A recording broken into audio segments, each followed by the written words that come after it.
Well, thank you so much for joining us on our next fireside. I've been wanting to get you on for ages, but uh, delayed because of my illness. But you're here now. I'm here. Everyone, well, we're both well. Yeah, we're both well. Everyone's here. We're good. We're good. We're good. Got there in the end. For those of you that are new to the firesides, these are really relaxed conversations. There's no question is a bad question. You can ask what the hell you like. You can say what the hell you like. Uh, I don't think there's anything off limits. I No, don't I mean, think the only people who tend to get ourselves in trouble for that are Victoria and I, so don't worry about that. Yeah, I was saying at a seminar in London last week, I get called controversial, and I've had that the entire time I've been in the industry, but I also get called the Grim Reaper as well. Yeah, because of my stats and facts, and everyone's like, oh, Vic, shut up. But I have to come out with them now. Well, they're just stats. I mean, that's what I've had the same thing with the salary report coming out. And I'm like, hey, I don't pay everyone. I don't set the salaries. I just report on them. Yeah, They don't are what shoot they the are. messenger. Yeah. But I haven't known you a massive amount of time, but I just find everything you're doing but like really, really refreshing because even though I'm a millennial, I've been involved in the industry in the UK for a long, long time now. I set up my first PA networking event 20 years ago in Oh, London. yeah. And I have to be honest with you, I have been quite bored rigid with the industry regurgitating the same stuff again and again. It kind of, so when I came across your brand and all the work you were doing, I was like, this is really fresh, super exciting. And before we get into EA how to and what you're up to there, can you take us back for those that don't know you, take us back through your career and how you've sort of landed up as a business owner? Yeah, I mean, very long story short, I graduated with a double degree in teaching, and before I even graduated, realized I didn't want to be a teacher. I knew it wasn't for me. Felt like I had wasted all of these years and had, a quarter life crisis that I think a lot of women go through it in their sort of mid-20s and think I don't know what I want to do. I never knew what I wanted to do. I knew I wanted to travel. And I made that happen. I've spent many, many years traveling extensively, but I didn't career wise. I was never a person who thought, I just know what I want to do. I did Mhm. so many different things. So I went and worked on cruise ships for a few years. I became a travel agent. That all seemed to be quite a natural progression for someone who had been traveling a lot, and realized that I really didn't have a passion for sales, and it gave me great anxiety looking at sales figures and targets every day. And we had a giant board in the office that we would have to go through every morning at 8 a.m. We'd have our 8 a.m. meeting, and the boss would say, why aren't your figures higher? What's coming in today? Why? And having to badger people into handing over their money. And I found that really, really hard. I nannied all over in different parts of the world for several years, dining off that teaching degree that I wasn't using. So nannied for wealthy families that wanted a teacher to nanny for their kids. And Wow. eventually ended up working in local government in Australia. And that was kind of my first, not first, I'd been a PA. While I was a nanny, I had done some PA work. Um, but my first real entry into working in a very corporate environment was working in local government in Australia. And from there, I ended up becoming an executive assistant. So I moved to the UK, continued being an EA, had found that when I moved to London, I was getting my foot in the door for some really great jobs that I really wanted, that paid quite well. And I kept getting the same feedback at the very end. Getting your first job in London when you move here is quite hard because nobody knows if you're going to stay. Um, Mm. but also, if you Googled me, it looked like I did anything other than be an EA. I had an online business many years ago, many different lifetime. I was a full-time YouTuber. And so if you Googled me, all of that stuff came up. I wasn't on LinkedIn. I'd never put anything that I'd done on LinkedIn. And so the feedback was always, we really like her. We think you're great. We don't think you're going to stay. So in 2019, I decided that I really needed to change my reputation. I did have a job in the UK, but I wanted a better one basically, and I wanted more money. I thought I know how to change my reputation online. I know how to do YouTube. I started making YouTube videos about being an executive assistant, and it was just helpful tips for being an EA. And the whole goal was to build my profile as an EA to get the jobs I wanted in the UK. But what happened was people kept reaching out to me saying, we love that video. Can you make one on this? Can you make one on that? And all of the video ideas were coming from, I was managing a small team of receptionists and junior assistants, front of house team and the junior admins. And anytime they asked me a question and they didn't know how to do something, I would use that for content. So I'd make a video on it. They'd say, Alicia, we don't know. They've told us we have to do a mail merge and it's for 600 people. Like, what's a mail merge? I don't know how to do that. And I'd go and be like, cool, give me a minute. And I'd make a YouTube video and I'd make a PDF procedure for them to pop in the procedure manual.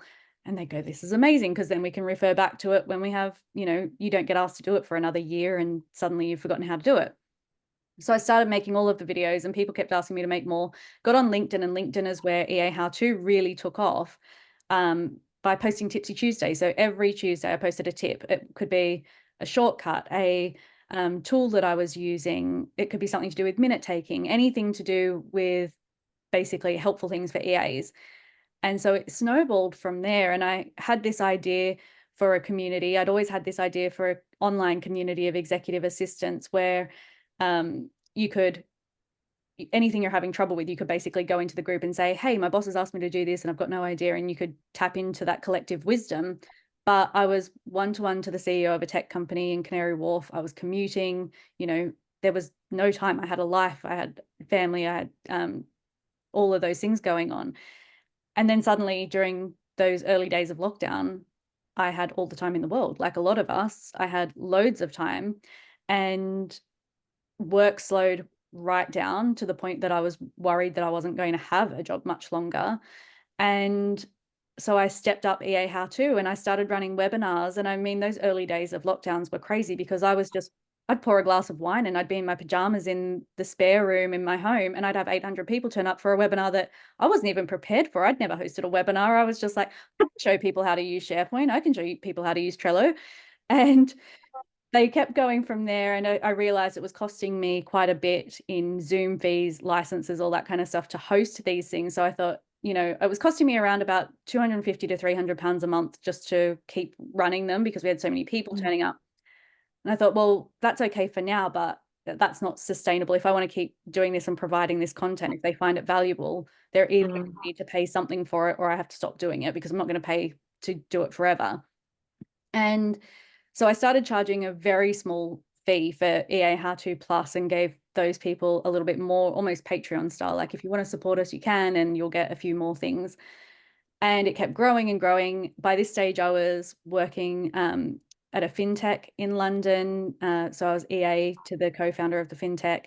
It was a great job, a job that I wouldn't have left anytime soon of my own accord. It was paying exactly what I wanted. I loved that exec that I was working with. And suddenly he was leaving the company very unexpectedly. So it was overnight. I found it was very much a one-to-one role to him. I wasn't working with anyone else. So if he was going, I was going too. And then we found out they were also at the same time going to reorg and get rid of 30% of the company. So even if there was a chance for me to go somewhere else, there suddenly wasn't. And based on that, I decided to have a go at doing EA How To full time. I looked at the bank balance and I thought, how long have you got to make this a thing?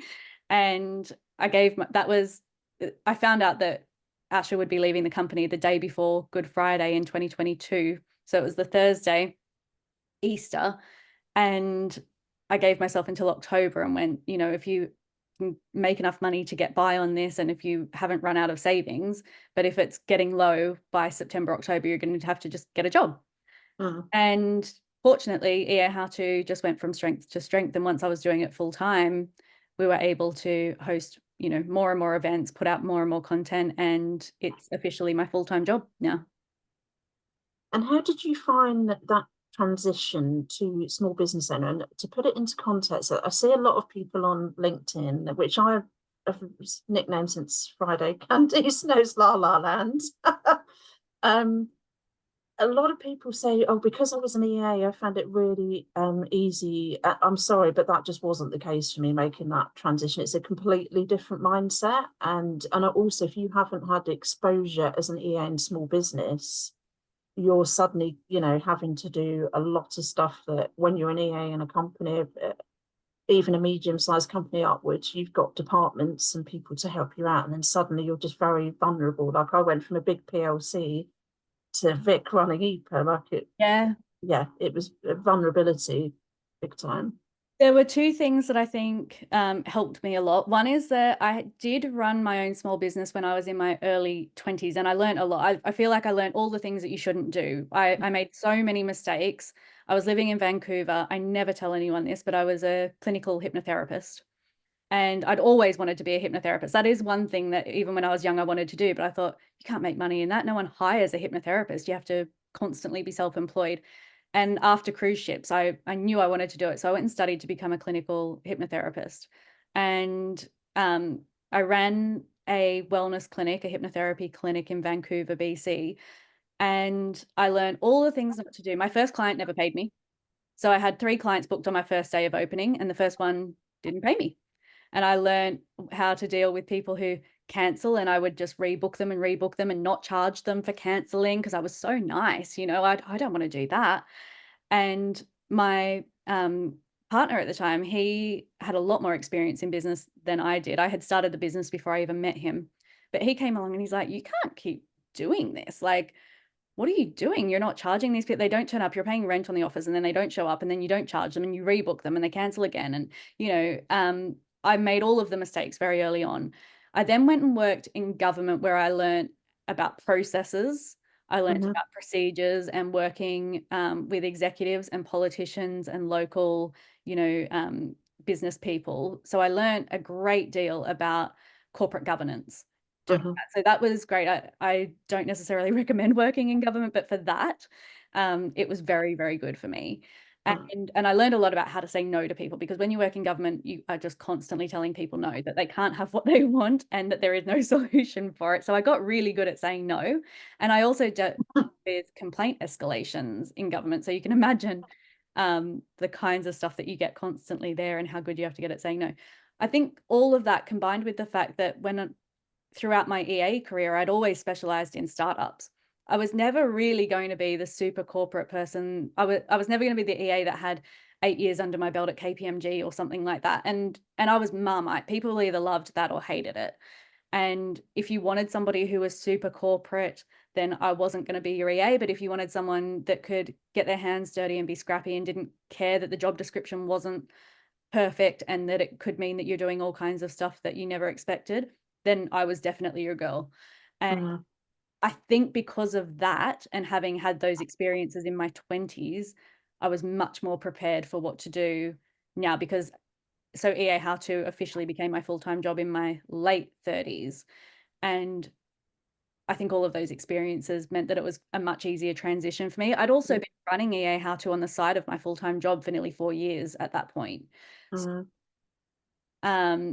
I was very good with processes, and I had learned all of the things not to do in business early on. And I think that made the transition a lot easier, but it's a very different mindset. It's a totally different mindset. Yeah, it definitely is. So my question to you, is it easier to run a business in Australia or the UK? I mean, they were both online businesses, so it's a good question. Most of my Mm. experience comes from the UK. My first business, I was in Vancouver in Canada.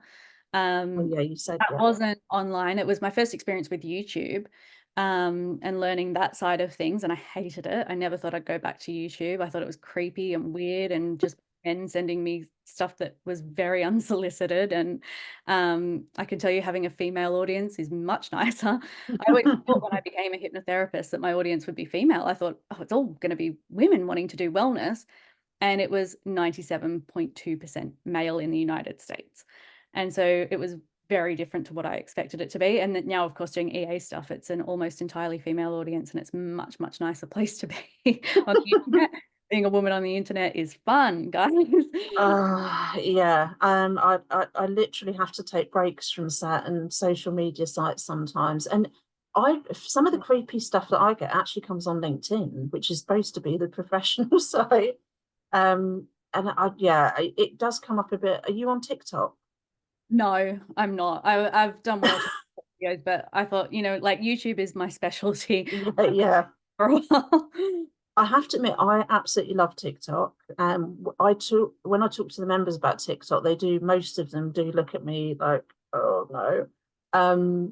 Because I got to know the TikTok UK manager in the start of lockdowns, because I went to this virtual exhibition and the, you know, avatar type thing, and met him, and he was telling me about all the plans they're going for the job seeker market. And he Okay. was very, yeah, and he was very blatant. He said, we want to take part of LinkedIn's business. We think we, you know, we can attract the younger generations and a bigger talent pool. So yeah, I like I'm not very good at videos on there. I post videos of my dog, but I do follow I do follow a couple of kind of PA influencer type people, and but it's a real mesh of personal and professional on there. But yeah, I mean, we'll talk about the generation stuff in a moment, but I think that's how we're going to get out to some of the younger people to attract them to this profession.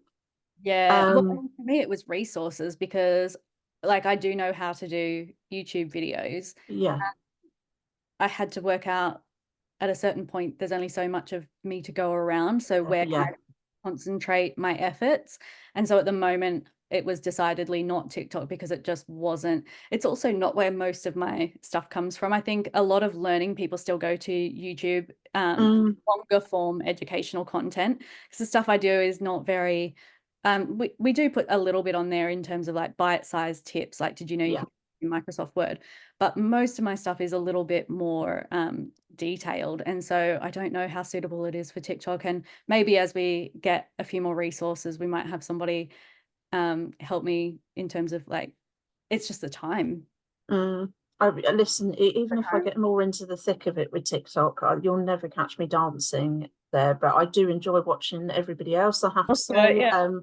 I am full of admiration for Gen Z because anything that's going on in the world, they've got a dance out with, yeah. I feel like Like I would have loved that when I was younger because I grew up dancing and I love dancing. well, so But yeah, I love dance, but I just can't bring myself to do it. And I'm like, but they, just to give you an example, so with the recent presidential debate between Kamala Harris and Donald Trump about eating the cats and dogs things, Gen Z had the you know, the video, the dancing out within literally half an hour of that debate finished, and then it just went viral around the world. So I absolutely love I am that impressed about with Gen Z. the ingenuity. Yeah.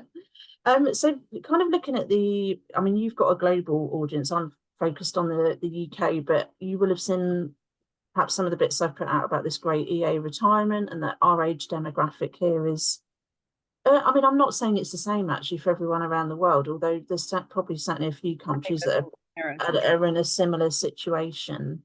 And then we've got, you know, these youngsters who don't want to do these roles. So I set my committee a bit of a challenge and said, go and ask your nieces, nephews, kids, because they're Gen Alpha. Like, Yeah. what do they think about what you do? And my I think it's 14-year-old my 14-year-old niece was like, oh, that sounds like slave labor. And I was like, but they've got no filter, young people, so they're just telling you how it is. So we've got this big transition period. We're going to have to do things very differently. The role is going to have to operate differently to attract them in there. What are you kind of thinking about and seeing in the market, and any thoughts? So my audience is US, UK, Australia. So Yeah. quite large UK, but the US is the bigger chunk. And so I recently did the 2024 administrative professional salary reports for the US, UK, and Australia. The Australia one's coming out next week. And there were trends in that.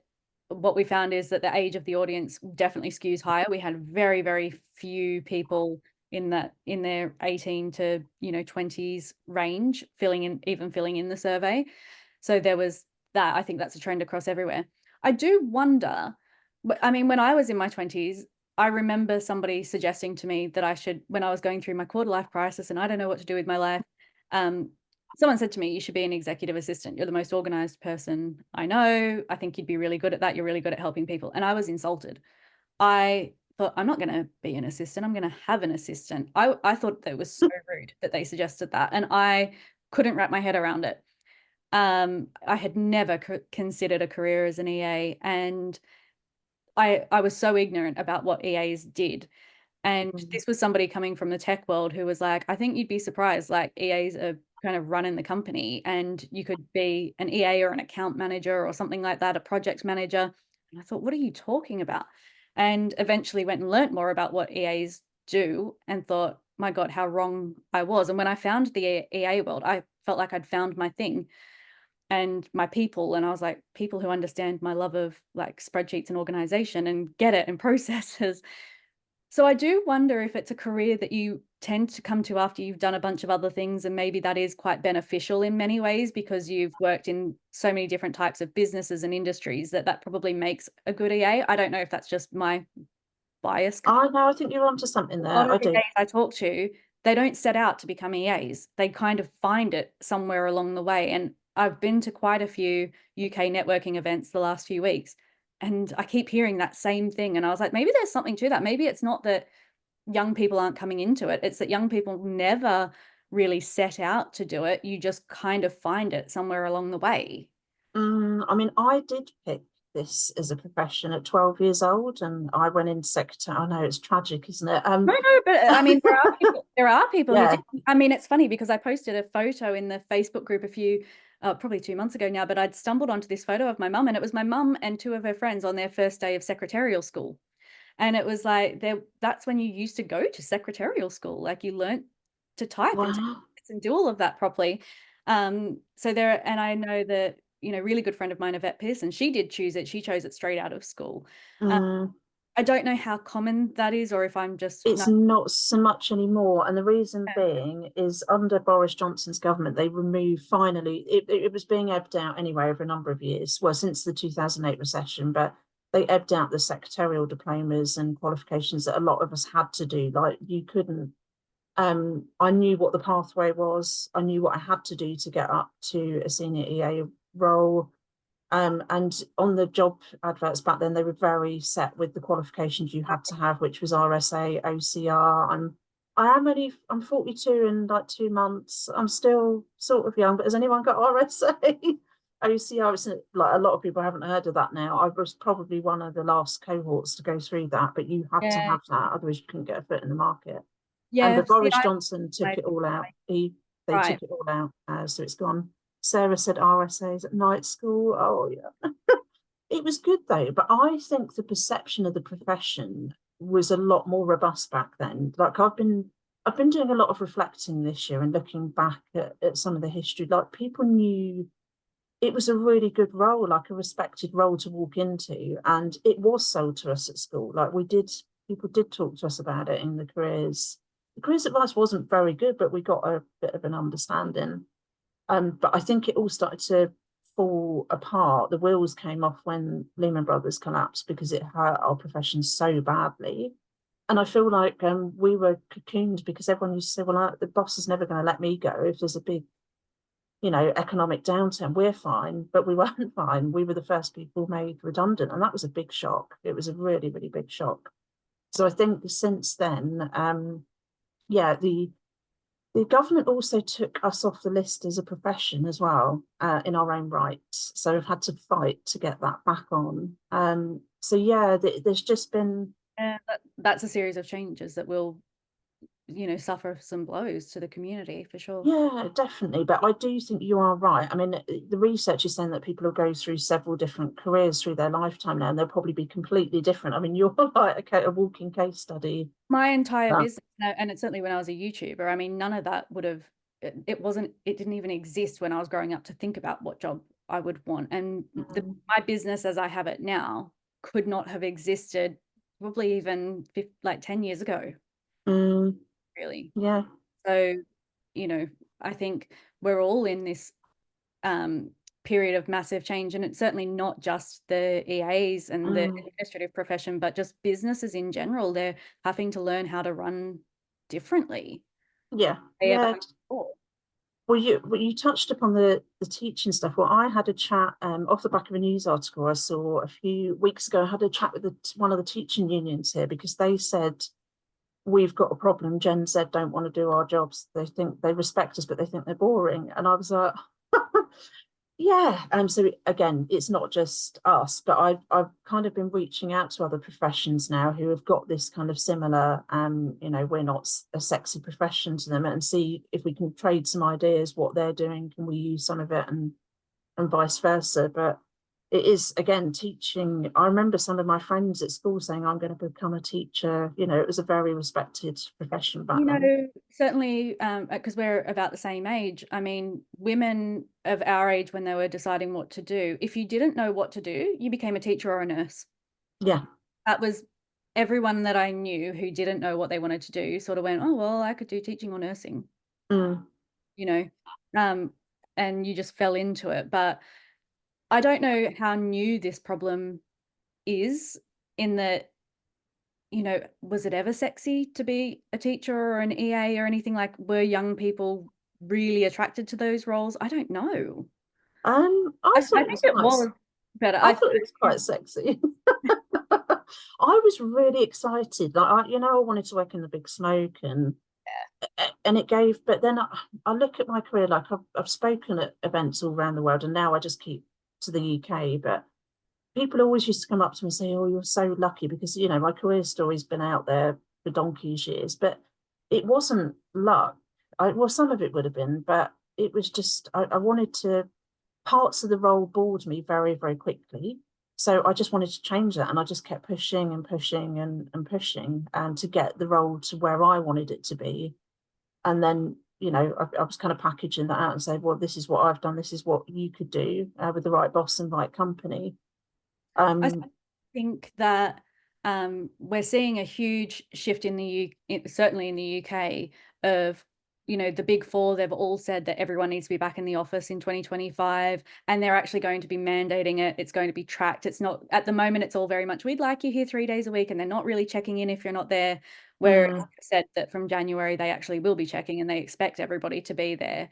I think that's probably a good thing for administrative professionals. I think getting back into offices and, that's where we tend to thrive, even though you can do a great deal online, and we proved that we're really adaptable and we can do that. But having visibility in the office is a very helpful thing. I And mean, do you think, just to quickly interrupt you there, like I was talking to the EAs at the seminar last week, and I said, because I'm up for a hybrid, but I knew this was going to happen. I'd warned EPA members towards the end of the lockdowns. I said, I bet they start calling people back in. And yeah, everyone was like, no, this is the new way of work. It's like, yeah, I know employers and I've worked in HR. yeah. Um, but do you think you can really be an EA at the coalface if you're at home full time? Because I don't think you can. I do, because I've got two experiences with it. I think Yeah. it's a specific setup. So the last role that I had at the fintech in London, that was a fully remote company and was Okay. always fully remote. It was set up fully remote before COVID. Um, and so I was fortunate in that Asher lived in London as well. So my first 2 weeks, I actually went and worked out of his kitchen with him, and sat there all day listening in on his calls and learning the job. After that, we only saw each other if we wanted to catch up for dinner or something in the city. Mm, So that was fully remote. There were two co-founders. Each co-founder had their own EA and their own chief of staff. Well, the entire company was fully remote.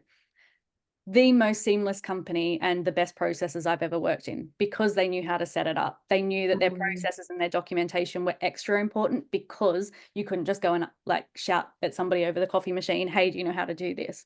mm. So I think it's got to be very intentional. You can't just go, oh, we're just kind of going to replicate what we would do in the office and we'll just call each other. No, you've Mm. got to be really set up as a remote company to do that. The other experience I have is that I now have an EA and she's fully remote.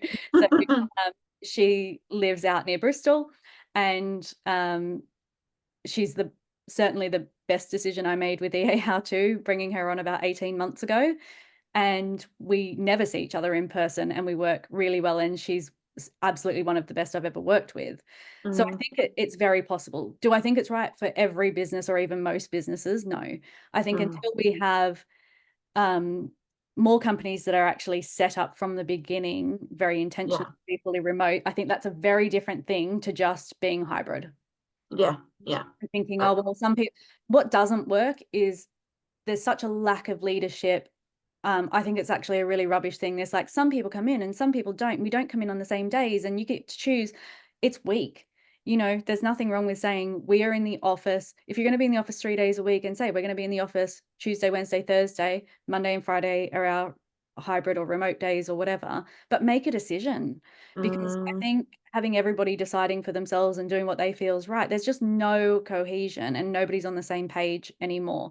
I think a lot of execs and a lot of what the EAs, certainly throughout my career, you picked up stuff that you noticed around the office. So I don't think it's a bad thing being there, because I would hate for EAs to be talking themselves out of jobs by saying, I don't need to be there. Because what happens when you're not there is that the person who is there starts picking up all of this stuff. Like, you know, who is the one who's noticing that the fire doors are broken and that we need to get somebody in to fix that? It's always the EAs, unless you have a dedicated office manager, which a lot of businesses aren't big enough to have both.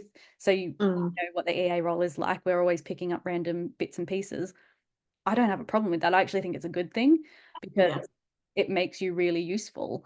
And if you're not in the office, you're not there, and you can't be saying, well, I'll call so and so and so, you know, someone from finance is happy to wait around and let the engineers in to come and have a look. No, you should be there.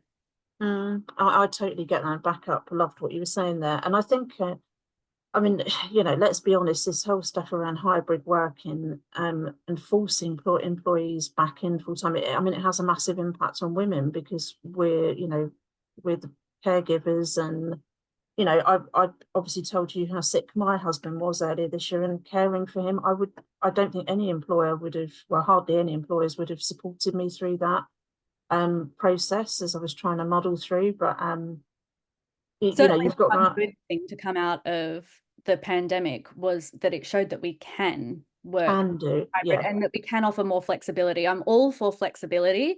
I'm just Mm, not for a lack of leadership. And I think there's a big difference between yes. flexibility and no leadership and no guidance. Yeah, well, I've been on my high horse about the weak leadership and toxic leadership, especially in the UK. I mean, I've been following. I'm always down a rabbit hole with leadership, but I've been following the post office inquiry, for example, and I'm just absolutely disgusted. Horrifying. It's an absolute nightmare.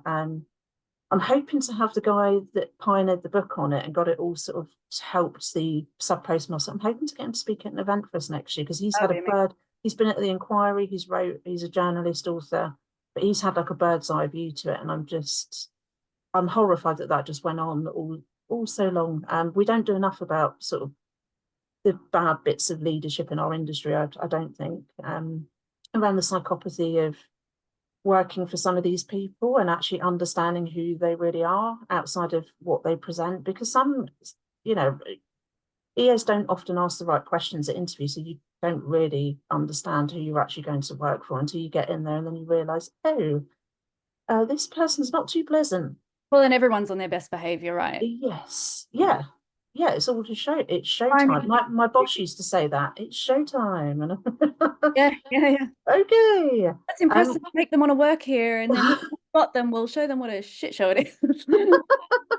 And of course, there's all the red flags. You know, we're one big happy family, and I have worked for a family-run firm, the Gold family, obviously very well known, and Jacqueline passed last year, but they are a brilliant family firm. So it's not a total red flag, but it's when they're all kind of a bit, you know, drunk happy, going, yeah, we're one big happy family, and I'm like, where's the exit door? So I wanted to talk to you about a little bit about the salary survey. So you've done, I love data, as you probably guessed, and I was really pleased you were doing this, because I've obviously worked in a global recruiter, and it's always quite woolly, the data, because it really is only coming from their own client base. So you never get a really representative piece of data to actually look at and see what's really going on. So obviously we supported you by sharing it, and the UK data's come back. Any surprises? Anything that shocked you? Yeah, there were a few. So it was a huge undertaking. It was much bigger than either Yvette or I. So I wrote this with Yvette Pearson from the Admin Wrap. It was much bigger than either of us realized when we first started doing it. And we were very fortunate that we had the help of Quorum One, a data analytics consulting firm, to help us with the amount of data that we got, because it was a lot. We asked a lot of questions. And I would say some of the biggest takeaways were very optimistic in many ways. So we're very fortunate in the UK that we have the Office of National Statistics, and they're able to give us the average salary for each of the different regions in the United Kingdom. And for every single area except for Manchester, so sorry if you're in Manchester, and it wasn't by a lot, but every single area except Manchester was above the national average salary-wise, and sometimes significantly above. So that was really positive. And Manchester was only a little bit under, but we were quite surprised by how high Birmingham was especially compared to Manchester. We really thought Manchester would be sort of London, Manchester, Birmingham. We had enough data to be able to break down all of England, all of London. We lacked data for Northern Ireland. So if you have connections in Northern Ireland, we pushed hard to try and get more and more people in Northern Ireland, but we just didn't get many respondents. So we gave them an average, but it was, we let them know that we didn't have a huge amount of data for it. Scotland and Wales, we were able to give an average, but we weren't able to break down the regions because everyone was very concentrated, mostly Edinburgh, Cardiff. So our big thing doing it was no employers, no recruiters, no spin. This is just data coming directly from assistants. Because of what you said, I was at a networking event just last week and somebody said, I saw your salary report, and they were like, salary was a lot lower than this other salary report I saw that came out. And I said, okay, so where was the other salary report from? And it was from a recruiter, and I don't even know which one. But as you said, the thing with recruiters is that their salaries are coming from their information, and you've got recruiters that specialize in really high-end jobs, like working for ultra high net worth individuals, stuff that pays quite well. You've got recruiters that specialize in very entry-level roles, and just asking those two different organizations, the salary expectations are going to be wildly different. So for us, we found that we did fall somewhere in the middle of those, which I would hope everyone would pretty much expect. I did find it really optimistic that the average salary was higher than the average that the Office of National Statistics gives for almost every single region. I think that's great. Education surprised us a lot, or kind of in a good way, in that we found that the more educated you become, so the further you go with higher education, the lower your salary went. And it was a direct correlation. It was a straight line going down. And we were really blown away with that because we were expecting, with we did the US report first, and it was kind of what we expected. We thought we'd looked at other industries and other professions, and usually, unless it's something that requires a degree, but we were looking at industries that don't require a degree. You found that people with a bachelor's degree tended to earn a little bit more, not a huge amount, but like 5-6 grand a year more on average, and that your salary got a little bit higher as you had higher education. In both the UK and, spoiler alert, in Australia too, it's a direct line down. So the people with master's degrees have the lowest salary of everybody.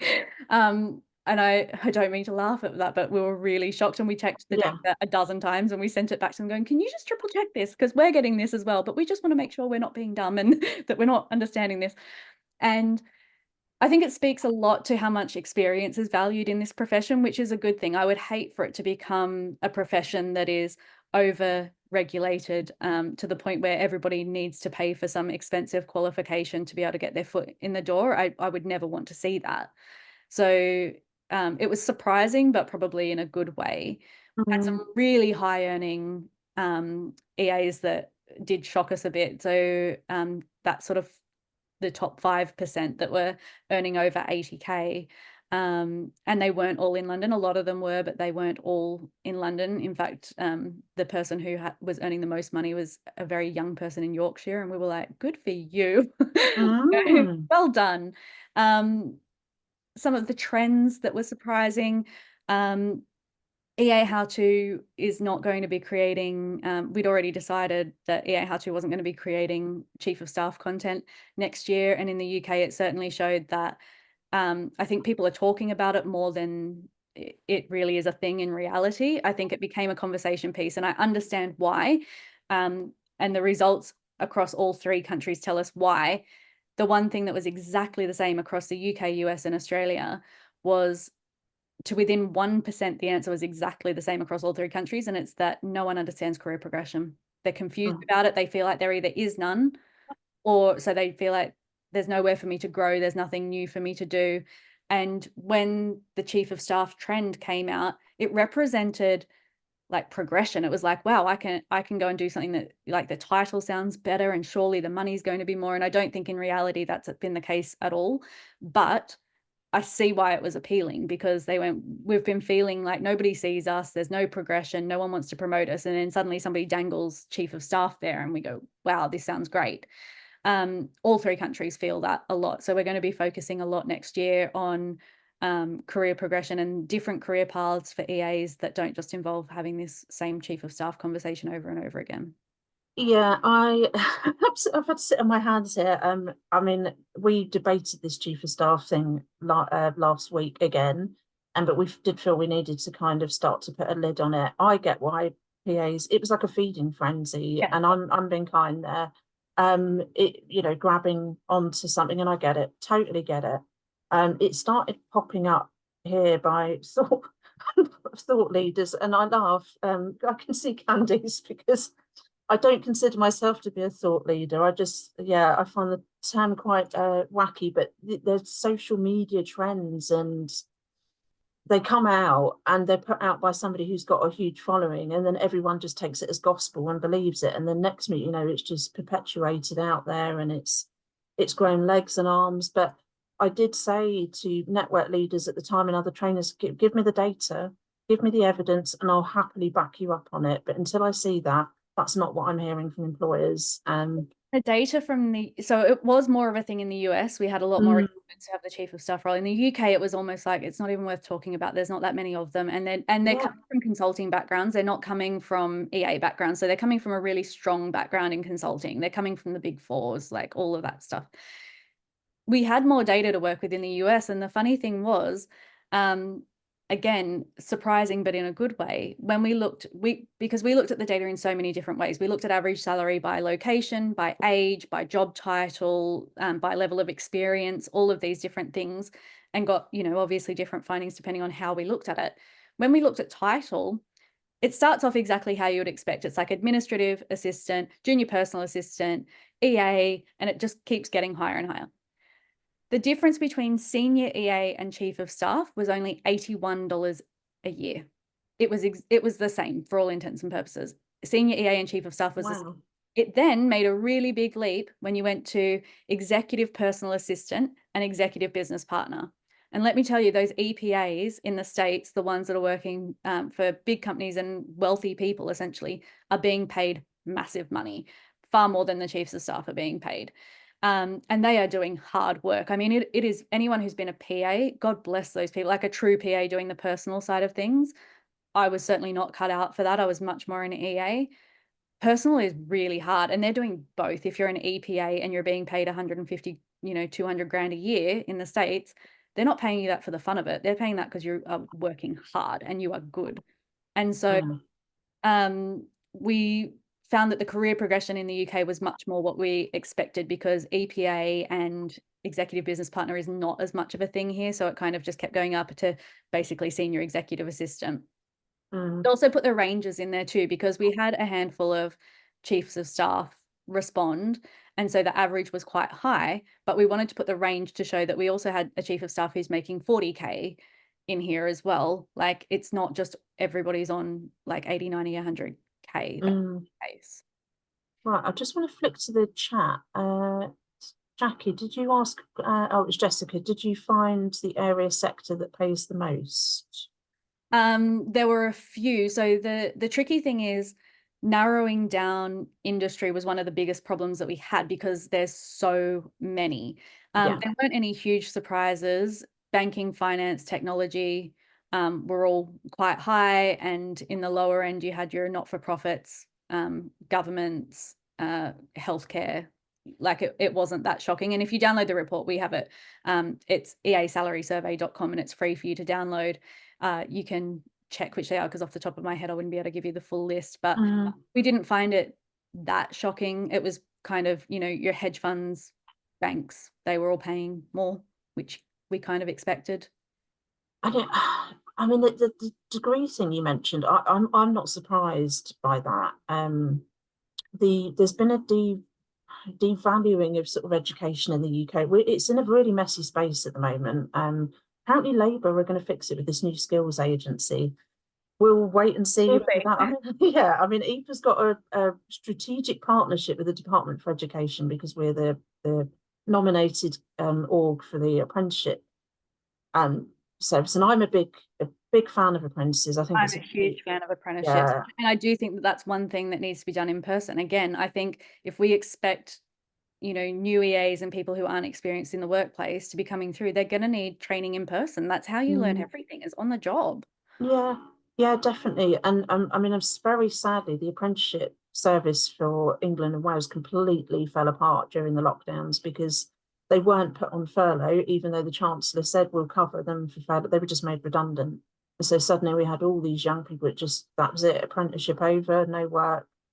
And it's been a really tough time, and it's sort of lost its way a little bit. But apparently, the Prime Minister is saying that he is pro apprenticeships. I think my thing around the degrees is they're so expensive now. If you're not going to get a guaranteed sort of marker of a salary or scale of a salary to Yeah, why would warrant paying out that much for education, I just don't see how this can continue to work, because who wants to get themselves in that amount of debt? And Yeah, well, and the positive news that came out of the report was that you don't need a degree and you can have a really good, successful career earning an above average salary as an EA, mm, which yeah, is well, what we've always been promoting. I'm a huge fan of showing people how they can have a really fulfilling career as an executive assistant. So whilst I do want to create content around career progression, and I always like talking to people who are in a different space but who came up in the EA world, I'm a big advocate for having just a really great career mm, EA space. I think there's so many different types of businesses you can work in. If you like being in the really corporate space, there's a job for you. If you want to be in the startup and be a little bit more scrappy, there's a job for you. If you, mm, we spoke to a few really experienced EAs in the UK who I know have, been doing the job for a long time, are certainly career EAs, and they were saying that they quite happily took a pay cut in the last couple of years to work in for not-for-profits that they really, really felt strongly about, and they absolutely love it. And I thought it's a shame that they had to take a pay cut, but I understand that you do when you're working for a not-for-profit. And they said it was so worth it. It's mm, very much 9 to 5. No one's hassling me after work. My boss is really nice. It's a cause that I am really passionate about. The people are good. And so, there's more than one way to have a great career as an EA. And these were people who were coming from, the Big Four and from Amazon and some really big companies. And they were saying, I just love, you know, a nicer workplace that isn't super corporate, and it's not a cutthroat environment, and we all just like each other. And I thought, mm. that's, there's a lot to be said for that. Yeah, definitely. I can definitely relate to that. I mean, I worked across sectors in my career because I wanted to dip my toe in the water in several different organisations. My first big role was in a not-for-profit under disability inclusion, and it was incredible. I didn't want to go to a FTSE company. I really didn't want to go, but one of my mentors at the time, she was a director at Barclays, and she said, Vic, I think the gap missing in your CV is some corporate. And I Yep. said, okay, well, I'll go and do it. I'm not working for a bank. I just had this thing, and I didn't want to go Yep. to Canary Wharf. But I wanted to FTSE on my company on my CV, and I was not going to do more than 2 years, and I ended up there 7.5 years. Best And way. I made it work for me, but I'm not going to lie, there's a lot of unhappy punters in the corporate world who are held back by micromanaging, that have got this like wealth of skills, talent, they could really be stretched. And with the corporate hierarchy and the structure, it doesn't allow for that all the time. But I definitely had great bosses in corporate who were like, yeah, you can run wild with this role, do what you want. And I Yeah. was like, okay. But that wasn't typical, of all the PAs that worked at Hayes at the time. But some of them did sort of follow suit and were like, well, if you're doing it, I'm going to do it. But yeah, it wasn't the kind of mass majority. But yeah, I had a good time in corporate. But when I came out, I was ready to come out. Yeah. Oh, I was ready to come out. I was done. And I think with some of the, when I talked to some of the Gen Zs, because obviously I've got ongoing research with them, and they're telling me that big corporates are just not attractive to them. They're initially attracted to like the Amazons and the Apples and Facebooks, but then they get in there and then they're leaving within months. Realize, yeah. But they love the SME market. They love the messiness of small business and getting involved, and they finding that they can be more creative. That's the overwhelming feedback I'm getting so I far. mean, I completely understand that because that was me. Mm, I think, in that regard, that there are two types of EAs, and I've said this to so many people, there's not one right way to go on a career path to being an EA. I was talking to recruiters who basically wouldn't want to deal with me. They felt like I had jumped around a lot. I'd moved around a lot. I had traveled a lot. I'd been across different industries. I was loyal to jobs in that it's not that I had changed jobs a great deal. I would stay 4 years here, 2 years there, but I was never going to be the person. I had never stayed in one place for 7, 8 Mm, years or anything like that. And I had never been loyal to an industry. I mean, I was an EA at a barrister's chambers, I was in government, I was in eSIM and IoT technology, I was in fintech, like it was all over the place, travel. And so it's all in how you sell yourself. I just decided, okay, I'm not going to be selling myself to people who want that 6 years corporate experience at the one place at PwC or whatever it is. I'm just going to have to sell myself to startups who value that diverse experience. There's no one right way. mm, Stay in a corporate. If that's what you want to do, stay there for 10 years, do mm, whatever you want. It's just going to be in how you sell yourself when you get your next job. You'll sell yeah. yourself as someone who, I'm really stable. I did corporate. Like, you can trust me. I know my processes. I've been in the one place. I like staying here. And I have to sell myself as the opposite of that. Mm. Yeah, Mm. I'm grateful for the experiences I've had during my career and the different places I've worked, and the sectors it's been at. Well, it was absolutely brilliant. I don't think, when I look at myself, I don't think I could have stayed in the same sector my entire career. So hats off to anyone that has. I just, yeah, I guess I was sort of bouncing around a bit, too much energy, young woman in the Well, city. well, and staying in the same industry is one really great career path. If you love the industry, Mm, that is a great way to be able to work your way through. And if you don't want to be an EA anymore, but you have a ton of industry experience, you're much more likely, then you're probably going to be able to go into something like a chief of staff role because you have all of that industry experience and business knowledge that, it's not about an EA going and becoming a chief of staff or whatever it is. I think actually the more appropriate path is probably operations, because I think mm, operations is much more aligned with what the EAs do. But if you've stayed in an industry and you have a massive amount of industry knowledge that you've gained over all these years, that's a really good way for you to progress in a company for sure. yeah, and Sharon's just put a really brilliant comment in. I Yeah. think we need to say it's okay not to stay in the same role. Yeah, we had a massive cultural thing in the PA profession here, and we used to say to people, don't, oh, you don't talk about leaving. So PAs would leave the profession, get these sort of massive next roles that are outside, and nobody would be congratulating, because it was like, shh, it's not a stepping stone onto better things. Now, I put a panel out last year that was thinking of leaving the profession, what next? And I asked some of our ex-members who have gone on to do different things. And I had some of the industry kind of leaders going, what the hell do you think you're doing, Vic? And I'm like, people are not staying in the same profession for life. Like, I'm a You're also national not saying body. just because you don't create content about it. Like, I just want to not give going to people be like, options, like tell of them course. what has happened to these peers. And it was a really fabulous session that we did. Really, really good. But yeah, And Sharon, you're certainly right. a lot better than selling them on this one idea that it's to go and become a chief of staff. Like, Yeah. go and talk to people who have actually left and ask them what they're doing. And, they're certainly not going to leave only because you created a panel discussion on it. No, Like, no, that's not it's why just, people stay in their jobs. Victoria Ratton didn't create a panel discussion on staying. So I'm going to stay.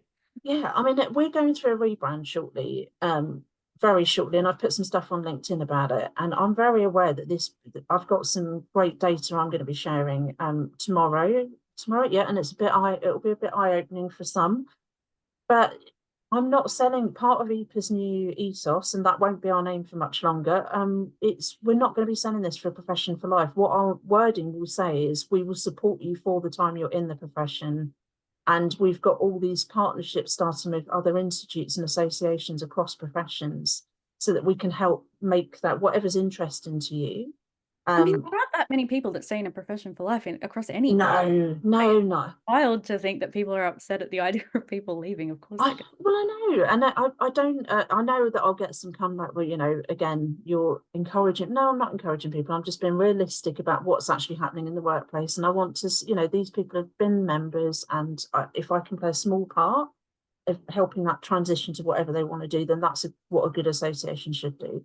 But you know, I will say there's a lot of people coming into our profession from different backgrounds, which you are again a case study for. But we had a Metropolitan Police officer quit her career last year. In her words, she said she couldn't take seeing dead people anymore and delivering news to the family. She didn't have any PA qualifications, went straight in as an EA to the CEO of a tech firm in London, because he was really open-minded. Like, he was like, she's got all these skills that actually this could be really good. I mean, the hostage negotiation was particularly interesting to him. Yeah. And yeah, they're working really, really well. It's been really successful. So as much as people will leave, we'll have lots of people come. Well, that's the thing. People will leave, but you'll also have people come in, much like I did. Yeah, definitely. Which I think is great. So there's some comments in the chat for you. Yeah, I should say many of us having to work up to and over 60, definitely considering what the future is going to look like. Yeah, I think that's a lot of people are thinking that. Showing, I love that the chief of staff discussion is what's caused chaos within the profession. Okay. Absolutely, and don't even get me started. I often get on my chief of staff rant, but the only point 2 points I will make about that, where I think a lot of PA recruiters, and they're in this PA market, but they keep putting it interchangeably in the same sentence. They need to stop doing that, because these are two separate professions. Well, and also the other thing that did it was, I think the global skills matrix is in many ways, but the final step on the global skills matrix says chief of staff. So of course we're going to look at that, and I don't think it should. I've said this publicly, that I loved that piece of work, the matrix, but the chief of staff should never have been in there. It has caused a lot of the confusion. I do think it should be taken out if they look at updating that. But the recruiters are driving me absolutely balmy, where they, you know, well, we've got training for chief of staffs and PAs, and we've got, and I'm like, oh my goodness, you people. Yeah. We had a good rant about it last week as well. But what I'm dealing with is people, you know, that are ready to move on from the EA role, and then they're like, oh, but we were told by the industry we could get a chief of staff role. Well, they're not here. It's not a big profession here. And then they're like, oh, well, and they're upset. And I'm like, this has been missold to you. We're actually going to be doing, you can join us actually if you want on this panel. Candice and I cook up quite a lot. And you can come on if you want now, Candice, off the microphone. But we said, let's do a virtual panel about myth busting in the industry. Like some of the, helping the PAs to understand what's actually like a bit of a misnomer, a bit of a fad, a trend, and working out actually what they can do versus this is just a load of fluff. It's not real. This is social media. So we thought, if you want to come on with that, I'll ping you the dates we're looking at, but we just kind of want to do that for the assistants to help them really understand that some of this stuff is nonsense and there's no data, the employers are not saying. I have to remind myself that, you know, most people aren't on LinkedIn, and it's easy to get stuck in the LinkedIn bubble. Yeah. And in the LinkedIn bubble, everyone's talking about stuff like chief of staff and all this stuff. And then I'm like, you have to remember that most EAs are not on LinkedIn. Like, this is actually a big discussion by a small number of people that has just kind of blown up. And that's why I decided that as an organization, EA How To was not going to be participating in the chief of staff stuff. Like, it comes up in these kinds of chats, and that's fine. Yeah. I'm not going to be creating content around the chief of staff path, and I'm not partnering with chief of staff companies and all that kind of thing. I'm just going to be doing stuff that is more relevant to us. You know, I can't keep banging on about how it's a totally different job and we don't need to do it, but then we keep talking about it. So I think it's a LinkedIn bubble. Yeah, I do think it has played out a little bit on X before X changes. We've seen it a bit on there as well. I get it a lot from my members when I'm doing the coaching with them. Again, they're saying, well, I can see that I can be a chief of staff, and I'm kind of having to be the grim reaper and say, well, that might not happen. But here's some other options. Here's what else you can do. I mean, that's the other thing, is the number of, I do know a handful of very experienced EAs who did go down the chief of staff path, and then just when they got there went, oh no, this isn't what I want, and went back to their EA role because it's a different job. Yeah, I've kind of made a rule in my head, and I'm really upset you're not going to be doing chief of staff content. Really upset. No, I'm absolutely delighted, but I've made a bit of a thing in my head, and I've said to the committee, like 2025, I don't want anything to do with this chief of staff stuff. The only reason I've bought it, well, I don't put much about it on LinkedIn. I've seen the posts, but I don't comment on them anymore because I just got fed up, Yeah. sick and tired of saying these are two different roles. But yeah, it's come up in conversations, and I think because it's still this fad, I didn't expect it to go on this long because this fad has been going on in the UK for quite a number of years now.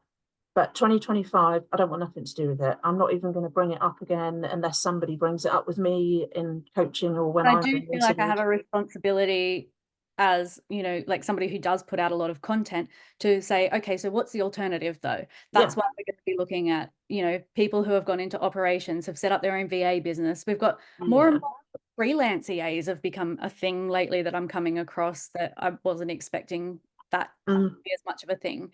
Yeah.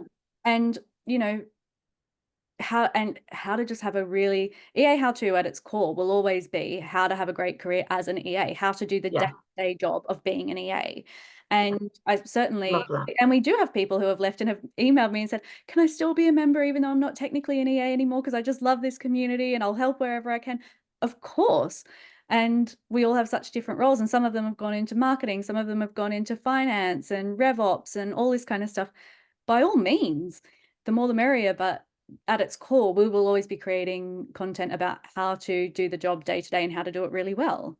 Oh, definitely. I I love mean, I totally support everything you're doing and what you're planning, and that's why we've striking these partnerships up with the other institutes and associations and other professions, because they're going to, this series is going to start very soon, where you'll hear what's going on in that profession and how you can what you need to do to transfer over to it if you need to do much at all, because for some EAs it will be quite an easy thing depending on skill set.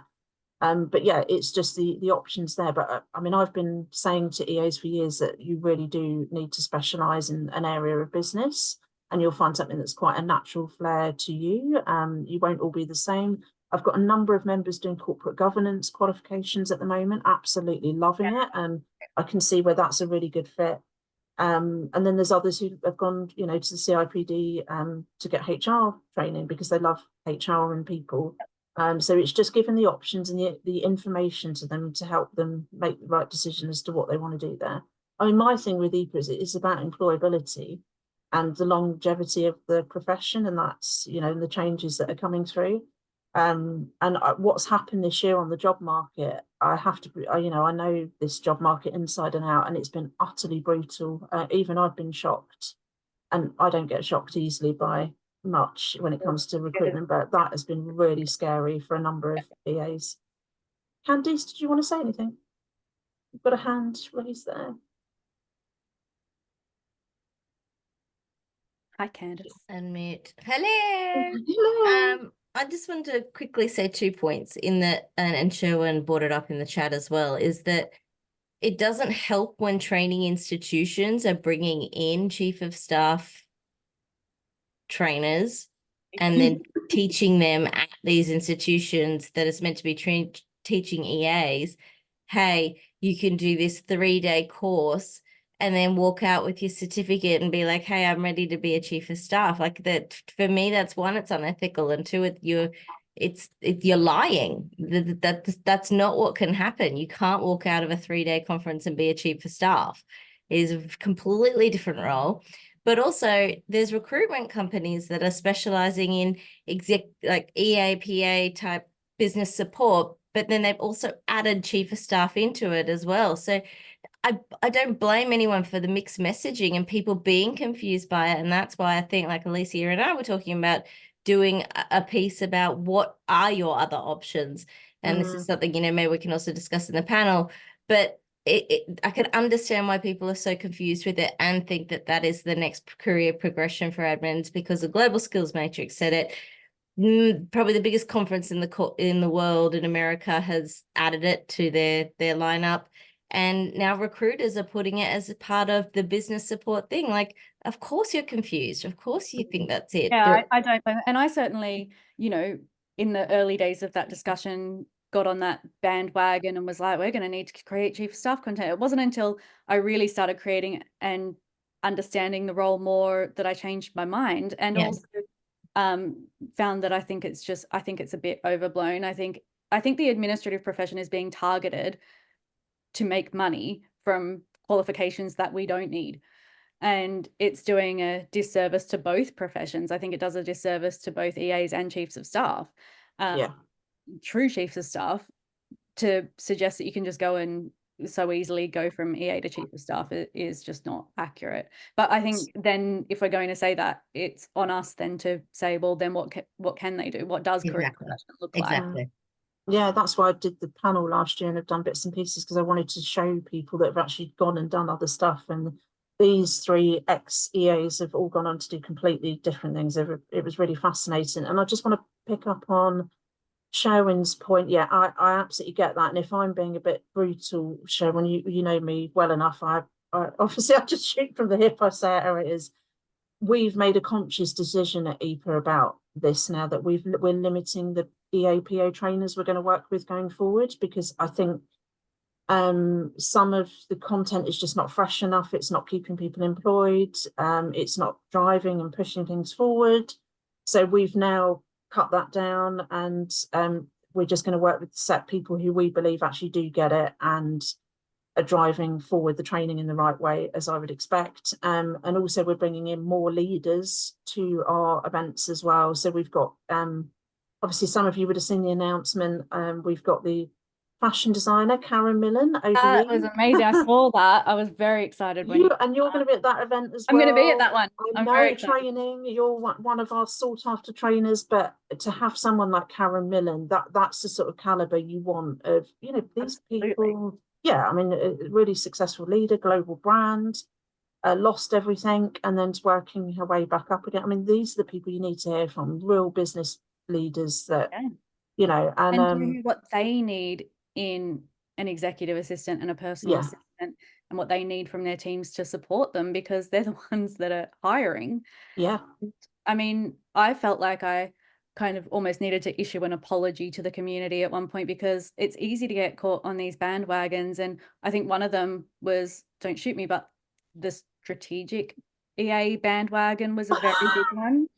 And I'm not saying that, you know, EAs aren't ever strategic and that there's not strategy in the role. There is, and it's increasingly, you know, there's a lot of that.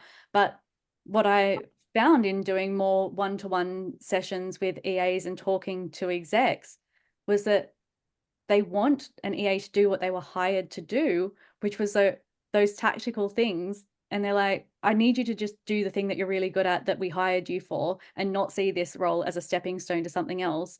I need you to be on the inbox and the diary and the meetings and all of those things. And it sounds a bit boring to get on a webinar and be like, guys, you're just going to need to be really good at the basics, but it's true. You've hit the nail on the head. Honestly, I could hug you right now. Did you? Well, actually, you wouldn't have had time. You're too busy. But I put out my LinkedIn blog last week. The strategic EA is actually a bit of a misnomer. I'll need to go have a look, because it's only a short one, but it's everything you've just said. I tend to go through, like, set aside some time on Fridays to be like, what have I missed on LinkedIn? Yeah, honestly, and really, I know it's upset. I agree, it is. I think it's upset a few people. Yeah. Sherwin, did you want to say something? I saw a hand up. Yeah, I was just what you guys were saying now about getting the basics right. And the problem about that is, when you go to these conferences, and you've spoken about this before, you go there and everyone's saying, what else have you got to do to stand out as an EA? And you got to be this and you got to be that. But no one is talking about getting the basics right. No one is saying that the role is an executive assistant. As it says, an executive assistant, your role is to assist the executive. It's to make their lives easier, not to. And I don't say don't climb the ladder, but what I am saying is, don't miss the rungs on the way up, because lots of people tend to miss 3 or 4. They want to jump from PA or from admin. You want to go from reception to chief of staff. You know what I mean? It's ridiculous, and it's the verbiage that people have been using over the last 18 months. Is that, like you were saying, you can be an EA, you can be a chief of staff. All you need to do is have a couple of years experience. No, you don't. You actually need to know, like you were saying, Vic, that business or that industry inside and out in order to out. do and Inside out. You do. Do you not think, I mean, there's been a bit of an obsession. Oh, I'm going to be hated even more probably, but I'm just going to say it. There's been a bit of an obsession, like that we are leaders in our own rights. Now, there's leadership elements in the EA role, when you, especially when you work at a top level. We know that we've done these roles, but I guess the way that there seems to be some obsession that we are the boss in effect. And I had some conversations with people earlier this year, especially when the post office stuff came out, because I saw some PAs talking about how they're equal to their bosses on LinkedIn. Yeah. And I'm like, well, if you're equal to your bosses, then you'd be on a similar salary, but you'd also share the wins and the losses. So if that's the case, why aren't the post office PAs in that inquiry? Yeah. Like, I don't want them to be, but if you're the same level as your boss, as so many people perpetuate on LinkedIn, then you would be sharing those losses and you would be expected to be in that inquiry, answering the questions about why it all went wrong. Do you think it's another one of those things that's a symptom of EAs feeling like, I mean, for a long time, the profession has felt disrespected. Yes. I'm more than just an assistant and all of that kind of thing. And, you know, for a long time in different businesses have been treated fairly crappily and spoken to like, it's like I certainly went through phases where I always wanted to prove I could do more because I'm not an idiot. I can do more than this. I can do more. And I mean, I was exactly the same. I remember when I was at university, I was a checkout chick at Big W in Australia, which is like Primark or Walmart or whatever. And I always wanted to like find a way to drop into conversation. I'm at university. Like, I can do more than this. It's like you constantly want to let people know I can do more and to get a level of respect. But it's gone to the point where you're right, like you're assisting the executive. That's a really proud role to hold. Like, I was so proud. Yeah, and I do think it goes back to what all of us have been saying actually today, that we do need to do more on that. That actually it's okay and hugely credible to be a great EA. I absolutely loved it. And I want to pick up on your comment, Sharon, around conferences. This is something we've decided at EPAA, actually. We're coming out the conference market. So we've got one more to run next month, and then that's it. We're done, because I don't think conferences are serving people now. They're expensive to run, so they're not very cheap to run. And obviously we're a not-for-profit. We don't make profit on our events. We pay our speakers, pay the costs, but you know, it's just getting ridiculous now. But I actually, you know, speaking to some of the millennial and Gen Z assistants, and actually older assistants as well, who are just saying, actually, what am I getting? What is the ROI? Because actually it's quite a tiring, long day. And if I ask any EA about the last conference they went to, what are the top 3 things you've learned? Your brain's blown at the end of the day now. Like, things have changed since COVID, how people take information in. So I think and you never really get into the grit of a subject, because you've got a speaker, you know, for 40 minutes and then another one, then another one, then another, you know. And this is how we end up with all of these topics that don't really align, because you've got to fill the program. So you end up being like, well, let's bring in the chief of staff person, let's bring in that. And I relate to that as somebody who creates content for a living now, is that's how some of those conversations ended up happening. Because I think, well, everyone's talking about strategic assistant and this person on LinkedIn's talking about strategy, so I'll bring them in, or this person's talking about chief of staff stuff. And because you've got to fill the calendar, because you've got members who they crave education. Like, the one thing EAs are really great at is they're always wanting to be relevant and upskill and make sure they're on top of things. So they do crave these kinds of events, and I want to give them to them. But when you're filling a calendar, sometimes I think, like with a conference calendar, you think, well, you know, what can we do that's a bit different? Who can we get in that's inspiring? And, you know, we end up with stuff that's not super relevant. Yeah, and also the bosses don't want to pay them now, like they did back in the day. I've run PA conferences for sort of 20 years. They did back in the day, but they see them as a jolly now. So that's why with the seminar that we've booked you to come and train at, we've got you and Anel Martin in the morning from the kind of EA side of things, and in the afternoons leadership, because I've got a millennial and Gen Z boss panel, and then Karen. So it's a 10 till 4, less speakers, more concentrated content. And actually, Candice and I were saying last week, like, she's come to a couple of EPA's events where my training days, I keep them a lot smaller. The seminar last week, I think we were about 40, 50 people. So many more people will speak up in those. They feel safer in those environments to speak up and say their thing. Yeah, that's true.